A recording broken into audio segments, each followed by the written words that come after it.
Hello, my name is AJ. I am an English learning language instructor. I primarily teach adult education.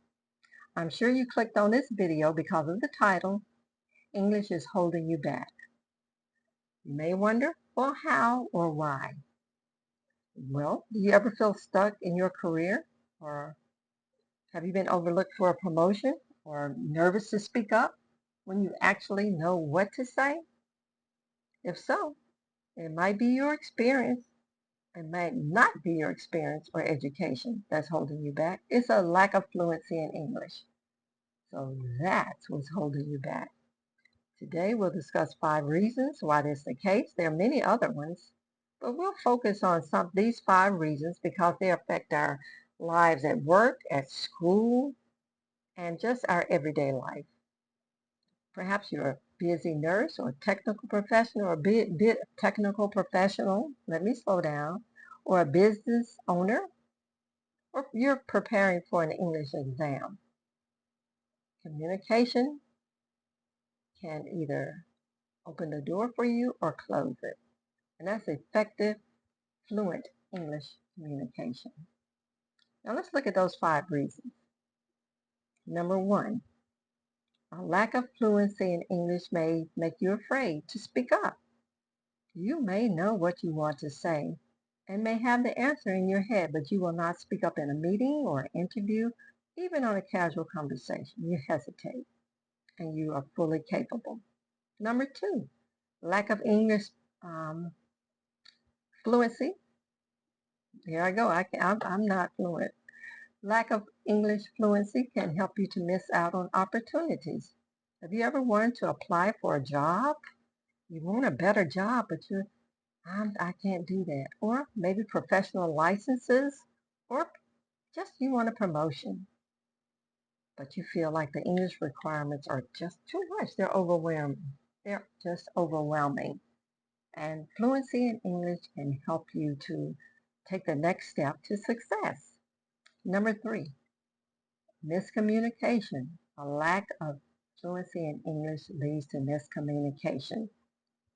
And that happens many, many times because of pronunciation and grammar mistakes and even mistakes in writing.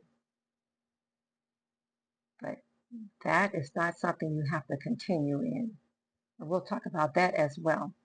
Number 4, overthinking everything you're going to say. You are it becomes stressful because you're trying to make everything right. And it's not natural. And that blocks communication.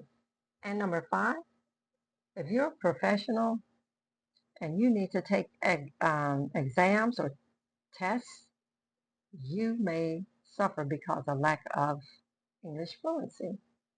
Particularly healthcare workers that are immigrating to English-speaking countries need to take the OET and the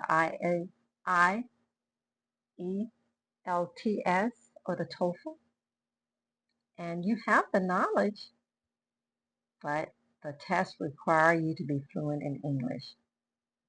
And even though you are a skilled professional, English can hold you back in those areas.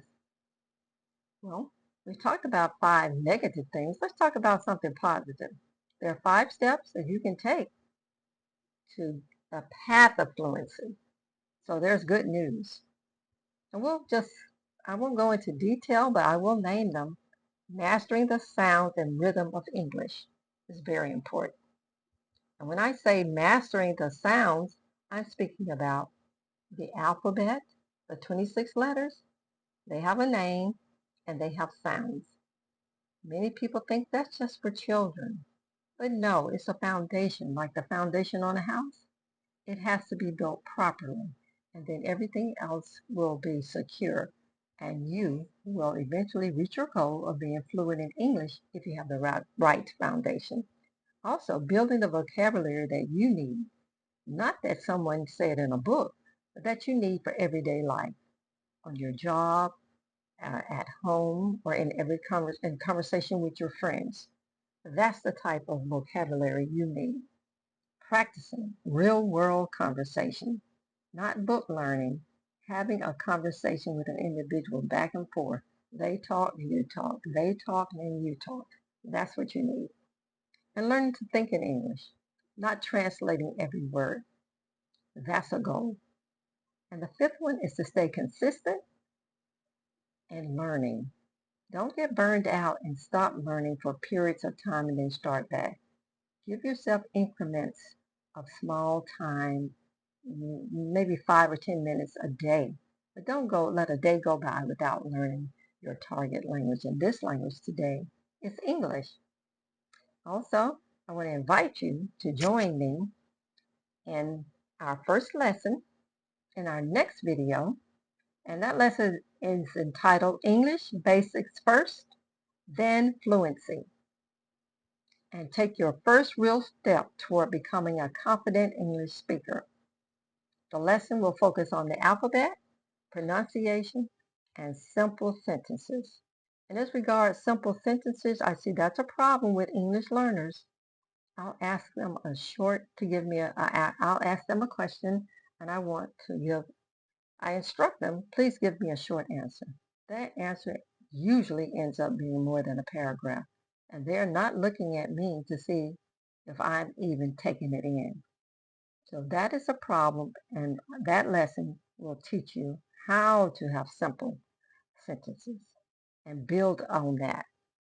If it's not included in lesson 1, it will follow shortly afterward. I want you to download my free English learning plan for busy adults. It helps you to stay on track and make consistent progress, even with a busy schedule like I have. It's been a struggle for me. I don't like being on videos, but I hope I haven't stumbled too much today. But I wanted to make sure that I got all my points over to let you know that English is holding you back, but it doesn't have to continue to hold you back. And we can work on that in each of these lessons. And they're not difficult lessons, but you have to do something, make a commitment to at least 15 minutes a day. I have 3 things I want to request of you. I want you to like this video. I want you to subscribe because I don't want you to miss out on any of the sessions for our in this series, because this is going to be a series. And I also want you to leave a comment on how English has held you back and what you want for yourself in the future. So please leave a comment. And I thank you for looking at this video, and I am so looking forward to working with you in the future. Have a great day. Bye-bye.